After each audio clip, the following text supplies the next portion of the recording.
Otep à tous, bien-aimés frères et sœurs, nous allons encore revenir sur la triste histoire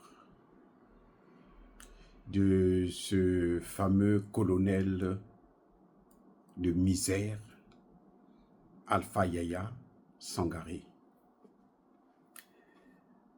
Lors de la sortie de son livre, ce monsieur a pris le soin d'inviter son promotionnaire, son frère, en quelque sorte, le colonel Abdoulaye Maïga, qui est ministre de l'administration du territoire.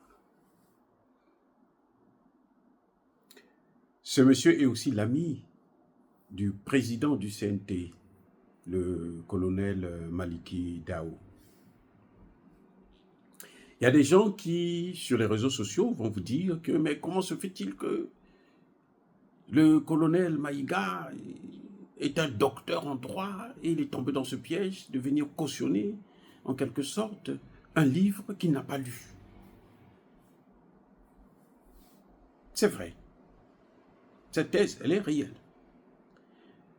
Mais elle est réelle quand on ne connaît pas la valeur de l'amitié, de la parenté. C'est-à-dire que je suis triste pour le colonel Maïga qui se fasse avoir comme ça, parce qu'il a fait confiance. Le colonel Maïga a fait confiance à son frère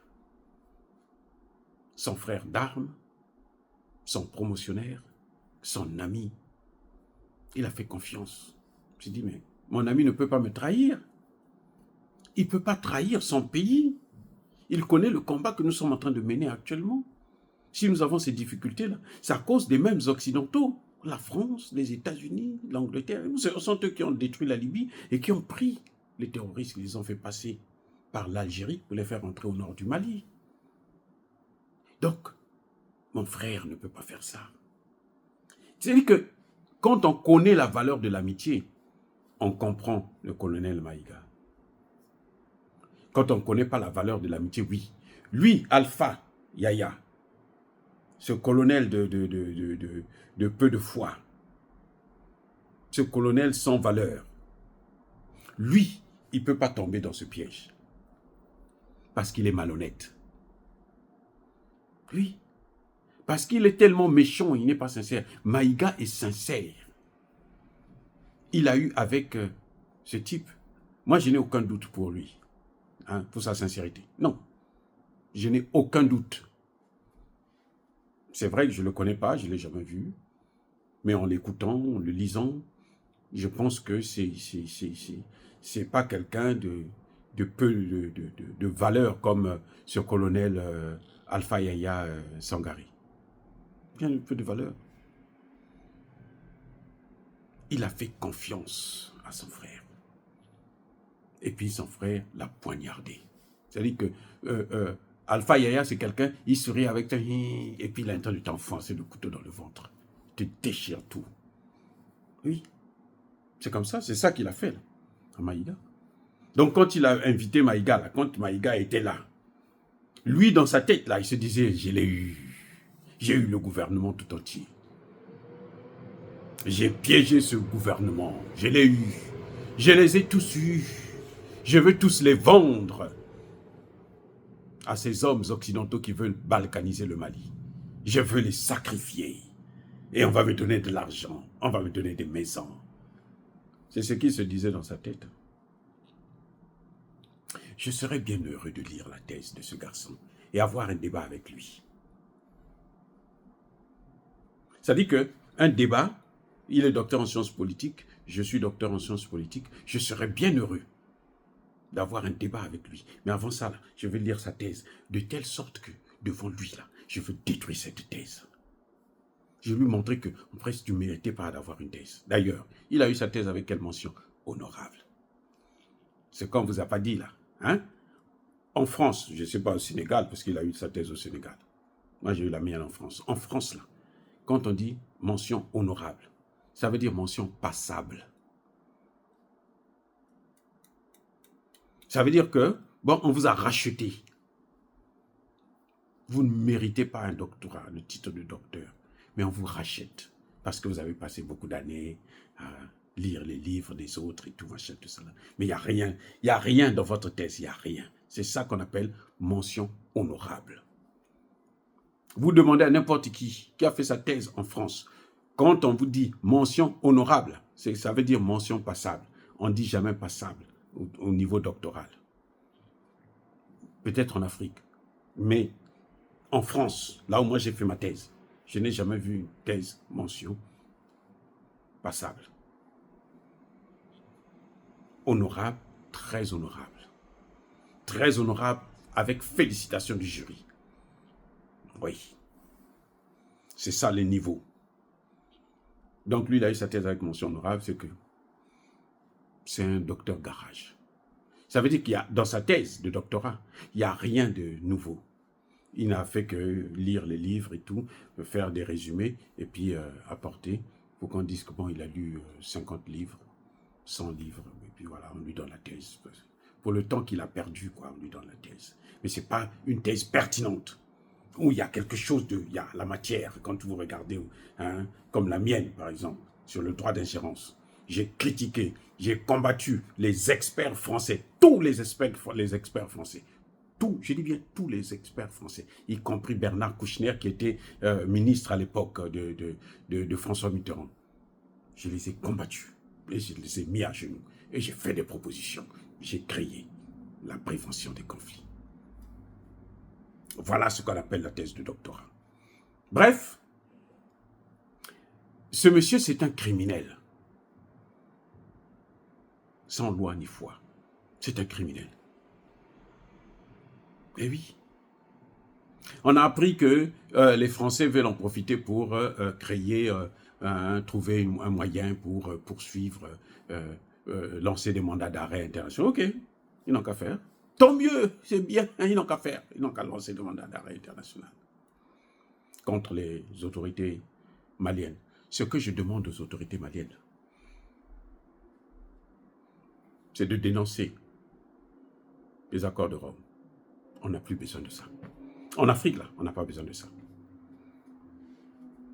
Dénoncer les accords de Rome. Ceux qui vont lancer des mandats d'arrêt internationaux, il faut qu'ils aient la preuve.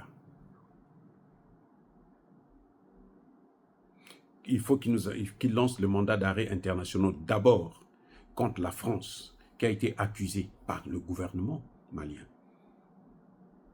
de financement du terrorisme, d'entretien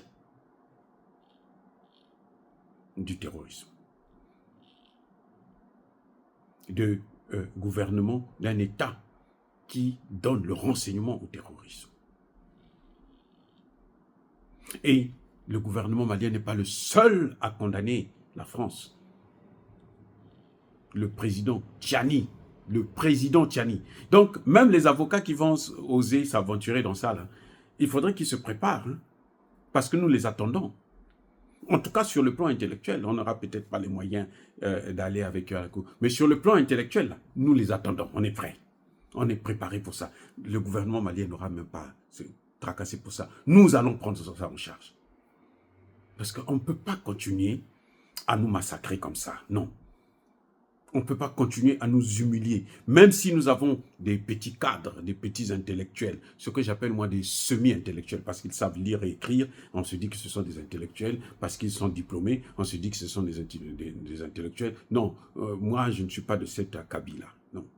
Nous attendons leurs avocats, là, qui viennent nous dire, qui viennent nous démontrer, qui viennent d'abord sauver la France, qu'ils traduisent la France. Mais entre-temps, ce que nous demandons au gouvernement malien, c'est que si on les embête trop là, il faut immédiatement sortir, dénoncer ces accords. Et vous l'avez fait. Et les pays là, les États-Unis, le Qatar, l'Arabie Saoudite là, d'ailleurs, bon, eux, ils ne sont pas membres de la Cour pénale internationale. Ils n'ont pas signé ça. Ils sont des bandits. C'est des criminels. Les criminels sont avertis. C'est pour ça que je vous ai dit, Sankaré, là, Sangaré plutôt, ne peut pas tomber dans le même piège auquel est tombé le colonel Abdoulaye Maïga. Parce que lui, c'est un criminel. Donc il sait, il prend toujours la précaution. Le colonel Maïga, c'est parce qu'il est honnête. Même quand il parle seulement, vous voyez qu'il a l'honnêteté, ça coule dans ses yeux. Dans sa bouche là, ça sort. C'est pareil pour Assimi Goïta. Mais lui, Sangaré, vous regardez déjà son profil, là, vous sentez que non, ce type-là, il est méchant. C'est un criminel. C'est-à-dire qu'il peut te manger sans... C'est-à-dire que c'est incroyable. C'est incroyable. Il a le profil même d'un terroriste. Parce que ce qu'il a fait là, c'est le terrorisme. On n'accuse pas une armée que vous avez servie. Ah non. J'espère vraiment, Assimi Goïta, il ne faut pas être complaisant avec des gens comme ça. Qu'il ne puisse plus jamais porter l'uniforme. Il faut le dégrader d'abord et puis lui enlever l'uniforme. Il n'a qu'à rester docteur de merde et puis c'est tout. Il n'a qu'à aller en France, aller publier ses livres. D'abord, il doit purger la peine pour cette haute, je dirais même très haute trahison. Voilà ce que je conseille au gouvernement d'Assimi Goïta, c'est de dénoncer ces trucs à la con, ce truc, comment ce chiffon de traité de Rome là. Il faut dénoncer ça. C'est pas vous qui l'avez signé. On a toujours demandé ça aux pays africains. Dénoncer cette histoire-là, casser ça, faire ça disparaître. Comme ça, ces gens-là vont arrêter de vous emmerder. Mais les gens, ils ont peur. J'espère que vous n'allez pas avoir peur, enfin, de sortir. Parce que vous avez porté plainte au Conseil de sécurité de l'ONU. Je pensais que vous aurez dû aussi porter plainte à la Cour pénale internationale contre la France. Mais bon, s'il commence à vous emmerder sur ça, s'il continue à vous emmerder sur ça, alors la première des choses, c'est que vous dénoncez ça. Maintenant, les organisations des droits de l'homme, là, ils n'ont pas besoin de venir là-bas. Ils n'ont qu'à venir respecter les droits de l'homme ici, aux États-Unis. Vous allez partout là, dans toute la ville.